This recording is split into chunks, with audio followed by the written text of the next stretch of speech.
Hello ladies and gentlemen, do you remember the guy down there? This video was published a while ago on my YouTube channel, and perhaps you hopefully had a giggle about the doof is there actually. No, sorry, there, the doof is there, that's right, yeah, look at him.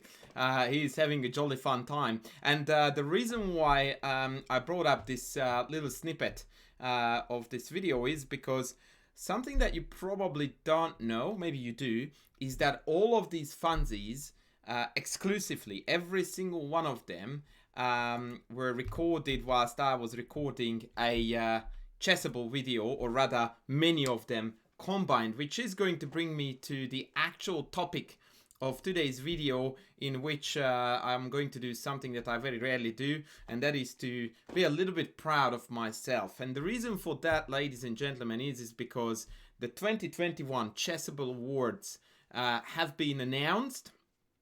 And among many amazing authors and courses, I got voted, if we scroll down a little bit further down, Author of the Year. And that, needless to say, is a tremendous milestone in my Chessable, but in general in my content creating career. Something that I'm really proud of, and also something that I am extremely thankful and grateful for, especially because this award actually was given to me, or I was voted as Author of the Year in a year where every single Chessable course that that had my name on it was actually a co-production. And so I could have never ever achieved and accomplished this feat without my amazing co-authors and co-workers too, by the way, at Chessable, so they definitely deserve credit too. But in particular, I would like to extend my gratitude to Judit Polgar, with whom I worked on the Master Your Chess with Judit Polgar series, 3 courses there, and also to the one and only, the legendary crafty Raf Mezotten, who was the mastermind behind the Common Opening Traps and Blunders series, which also is a 3 installment sort of course, so it has got 3 parts as well. So all my 6 courses last year were once again co-productions, and I'm very grateful for the lovely people that I had the chance to work with. Another reason why this award means so much to me, although I do appreciate all recognitions, is the fact that I am in an extremely prestigious company. If you look through the winners, holy moly. So let's have a look. Chessable Award favorite course, xiangqi, an absolute Chessable legend. Best new author, Judit Polgar. Best Peak Inside, Irvin Lamy. Best free course, Niels Grandelius. Best opening course, back to Christoph again. Best tactics course, Simon Williams. Best strategy course, Vladimir Kramnik. So, hello, I feel like I couldn't possibly be in a better company in terms of chess players and actually Chessable content creators than this. And also, not that I really want to blow my trumpet, but I would like to show you that we actually got nominated in multiple other categories. So for example, Chessable favorite course, we got nominated for the Judit Polgar and myself course, Master Chess with Judit Polgar. I also got nominated for Best Peak Inside in my King Safety course. I think there is a few more. I don't recall now from the top of my head. Yeah, Best Tactics course, Chess Principles Reloaded King Safety, again, was nominated. Best Strategy course, our course with Judith, was nominated.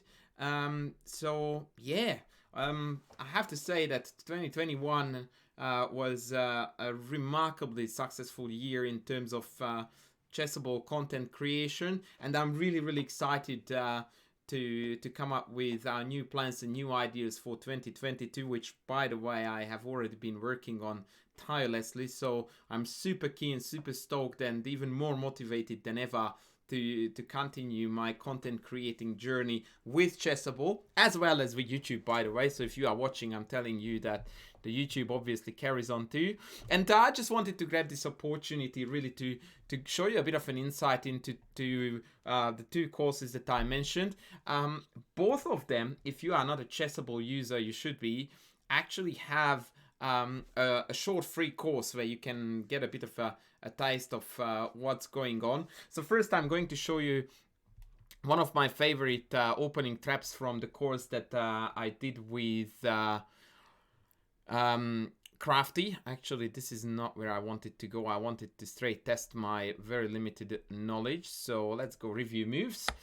Oh, okay. This is a different one than what I thought, but this one is also a goodie. This is a Nimzowitsch defense variation, and actually, the reason why I brought up this example is because it is very similar to a concept that I talk about in King Safety, my course, where I explain that a knight on g3 is usually a very bad defender, and also a knight missing from f3 usually means that there is something to be done around the king side, and this is such a beautiful example to exploit what seems to be a decent layout by white, but in fact after knight g4 white is already struggling to stay alive, and after castles comes queen h4, a move that explains why we need a knight on f3. It beautifully covers that square, and after the obligatory h3, now it's just carnage, takes, and we could conclude the whole action here because black is completely winning, but actually there is just a little more to it than that. Not only did we win an exchange and a pawn, but check this out. After knight h4 we were threatening with mate, and here comes the icing on the cake, a marvelous smothered mate utilizing the pin on the pawn. So this is one of my favorite traps in the opening traps and blunders course, but I do have another one that I want to show you, which is this one. And this is the Nimzowitsch defense, and this position occurs a lot, and variations of it on club level, and people are usually scared about this pin instead of actually eagerly anticipating it and looking to tackle it in the most obvious and aggressive fashion, which is take my queen and let me give you a check here. c6 is forced, and now after d takes c6, despite of the fact that we are a full queen down, the various discover check threats are so strong that white is going to regain the material in every single variation. Here we simply go c7 check, taking the queen, getting a queen, and now we could take d1, but first we need to throw the knight away, so we also take a piece with that. Excuse my phone. And now we take on d1, and away we go. White is several pawns up and has a better structure too, and the win has been secured. So that was a very nice queen sack that, like I said, is a very common theme.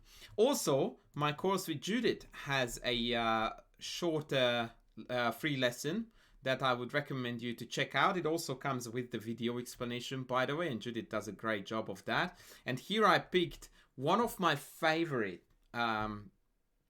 positions from the whole course, where we talk about color complexes and the weaknesses of a certain color complex. And here after queen b4, c4, it's very easy to see that there is a quadrazillion weak dark squares in the white camp, and many of them can be exploited by very, how should I put it, well planned out methods, such as rook here, rook c3, occupying the weak square. And here came Judith's genius to actually secure a very firm advantage by throwing in a4, a marvelous idea that allows black to execute a3, creating a protected pass pawn because the pawn can't be captured due to b3. And then this actually continues and goes on to the next stage of the game, when all of a sudden, if you are very observant, you would notice that we actually got a king from here all the way to here. So what happened in the interim was that white basically was bringing her king across and moved the rooks and moved the pieces a little bit back to and fro, whilst Judith did this, which, if this is not the most amazing example of exploiting a color complex weakness, I don't know what is. And if you look at the board, every single black pieces are on dark squares, except for the bishop, obviously. And carnage is incoming, and the finish is remarkably beautiful. Bishop b5 turns on the heat on the weak d3 pawn, and now of course black could pick it off, but far more stylish and in fact a lot more accurate is rook takes c2, liquidating into an entirely winning king and pawn ending, putting the icing on the cake, so to speak. So this is it. These were the big news that I wanted to announce. So once again, I'm very proud of the fact that I have been voted Author of the Year.